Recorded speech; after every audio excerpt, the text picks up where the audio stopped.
it already. Is it recording that? 3, 2, 1. Yo, what's poppin' YouTube? Welcome back again to another episode of the For Football Show. It's your boy Apex in the building, and I'm here with 2 more. yes, sir. So for this video, we're gonna be giving you guys our top 4 predictions for the 2023-2024 season, right? Let's dive straight into it, dog. Let's start off. Yeah, let's do What? like top 5. Top 5. The teams that don't even make it to the top 4. Hey, it's gonna be tough this season, dog.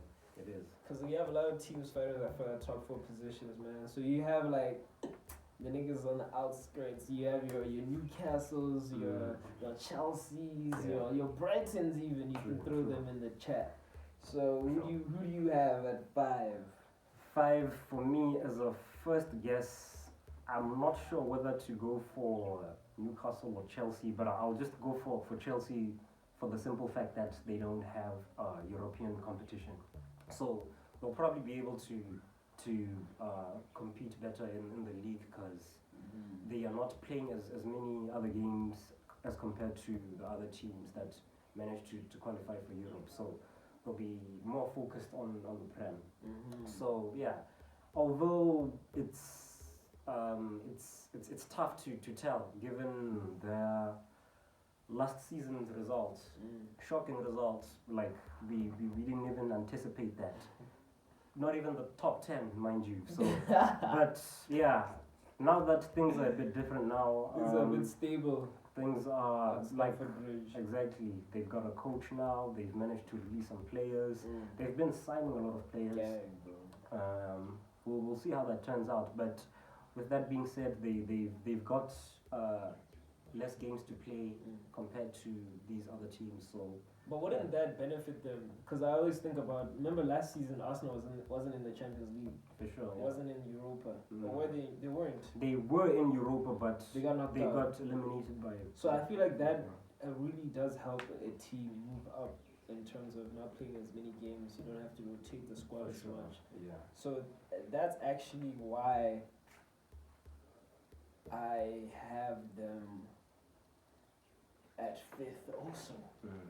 Because TBH, they should be fighting for the top 4, and it's really going to be a tight thing. I feel like the top, you see, 4, 5, and 6, those are going to be like a highly contested position. For sure, yeah. In It's going to the be finish. fluctuating just throughout the season. That's Yeah. how I see it. Mm. So I also agree with your prediction, because I'm thinking like Newcastle. Newcastle is a team that I was also thinking, should I put them in their 5th position? But the thing is, they're playing in Europe. They're playing in Europe, and the squad depth is a thing of issue. What are they going to prioritize at the end of the day? The Premier League or pushing in the Champions League, which is quite ambitious for them, especially. I don't know how many years it's been since they Yeah, last it's been a while. the Champions League. So I see them trying to prioritize the league, but they're gonna struggle, dog. So I see them 6th. So I have Chelsea as 5th also, for sure. Yeah. What's your number 4? But number 4 is a tough one, blood. It's a battle of these red teams. It is. That's exactly what I'm thinking, actually. It's a battle of these red teams because the 2 teams that I have in mind, TBH, before I give my answer, I just want to discuss them and just analyze the 2 teams. And for me, it's between United and Liverpool. United and Liverpool. Liverpool had a dismal season last season. They really did disappoint. They suffered injuries. It was just a breakdown season for them, bro. Where they collapsed. They fell off to what we were originally accustomed to. Yeah. Faster than we had thought they would, because previous seasons they were competing for the league, Champions League finals and whatnot. Sure. You feel? Yeah. So for this season, I really do see them coming back, but they're not in the Champions League position this They time. are in Europa. They're in instead. Europa, Yeah. and Europa is we know as United fans, Europa is a bitch, bro. It can be. Excuse my language, but like yo, that Thursday Sunday thing, it's tough, man. Yeah. But they do have a squad. Yeah, it looks like Yeah. they're cooking up something, but they're still lacking in some very important areas. That number 6 area, with Fabinho gone to Saudi, are they going to get number 6 to replace them in time? And even if they do, Right. is that number 6 going to be as good as Fabinho? True. Yeah. True. So you would say their squad completion is not as complete as compared to like United. Analyzing the first 11s, who do you think has a more complete squad that will enable them to like push forward in the Prem? People may say this is biased, but I'll go with United simply for the fact that that midfield area is very critical. That is where your battles happen. That is where you make your transitions, and you need to have the right players for that. I mean, attacking wise, sure, Liverpool probably do have some the better. It could be argued, to be honest, but I would say United probably have a better midfield because these guys lost important players, Henderson and Fabinho, whereas that's your core spine. Yeah, the those- past exactly 5 years. for sure. So are these new guys really going to be able to cope without these guys that they were accustomed to? Yeah, that's a lot of leadership, bro. For that reason alone, bro, I'd have Liverpool as For fourth. sure. Yeah, I was gonna say the same thing. Liverpool 4th. Maybe they'll have better chances in Europa because we know that they probably wouldn't want to get out of this coming season empty-handed. Yeah, for sure. So they'll probably, if not win the Europa, maybe at least make it far. You know, Yeah. I actually see that happening where they ditch the Premier League ambitions and try to actually like win Europa and go far in the competition and prioritize that For sure. as a competition.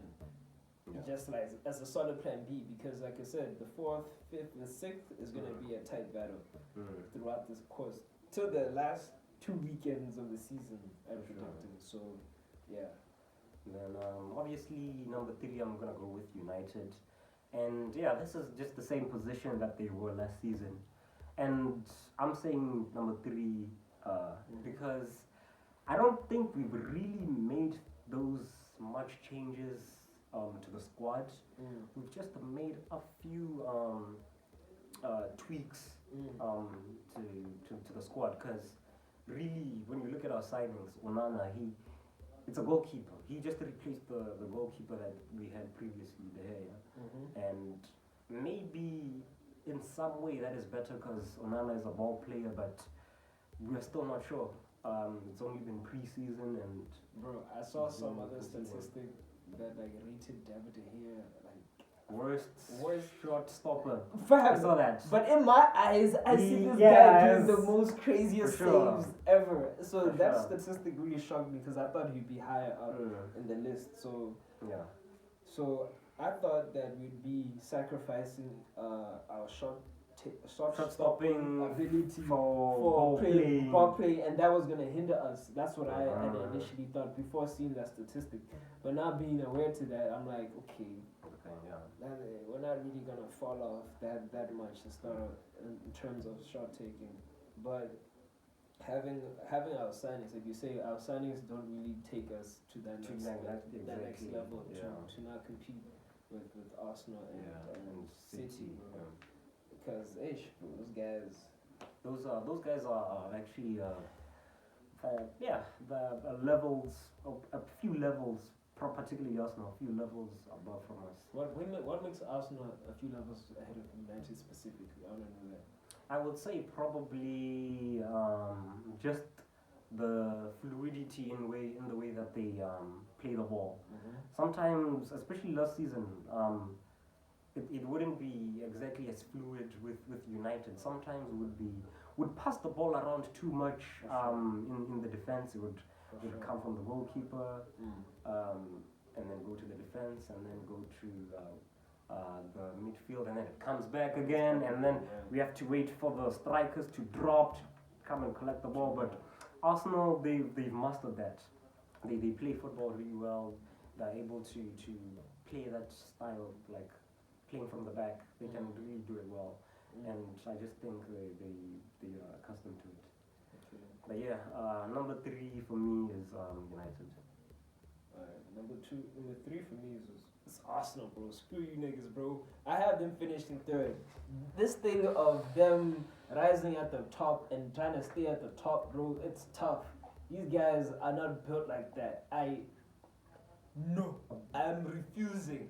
I'm refusing, bro. Clip this up and play it in March 2024. Not even March, May 2024. Arsenal is finished in third. For the reasons that I'm about to state. Football's tough, bro. You have to have mentality.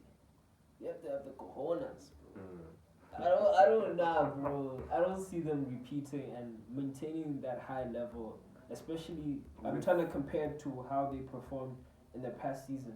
Remember, there were games where they would score last-minute goals and winners, and we'd say, nah, these niggas this is championship winning performances, and for them to bottle it. Yeah. Nah, fam. There's still a weakness in that team, and I still see it. I still see it, and I'm not blind to it. I'm not oblivious to it. Even though I really do like the signings that they made with Rice and really solidifying that midfield position, helping them transition. Their striking position, heard Tabang saying it's shaky because Jesus is injured again. Saka's gonna do his thing. They got Havertz. Yeah. Havertz, I would say his best quality is the progressiveness of the ball. For sure. Not so much his finishing. Spaces. Yeah. His movement. For sure. If Rice is able to supply a long ball, he'll probably be able to get there. But so much as finishing, even just watching Chelsea playing against us, true. He had a terrible finishing. No disrespect to him, but I'm just saying that's not his best quality. But it's not like most goals probably came from the strikers in Arsenal. I think it was probably Saka or something, Martinelli. It was evenly spread out. Yeah, it was evenly spread out. So I'm not too worried about the goals. But like you said, it's the mental fatigue, especially now that they've got more competitions now. Champions League. There's even more pressure now because teams now know what you guys are serious. Because last season we didn't expect that. True. And Arsenal didn't expect that. Be honest with yourself. They didn't expect it neither. So I think they're gonna crumble under pressure, and that's why I have them finishing third. Okay. Yeah. Who's the second team? Second team. Arsenal. Yeah, it's probably Arsenal. For the same reason why I put United on third is because the ball playing capability. I just think that Arteta has finally managed to grasp this Arsenal team. For sure. He's got all the players in the right minds. They know what they're doing. For sure. And with a signing like Rice, they've managed to solidify.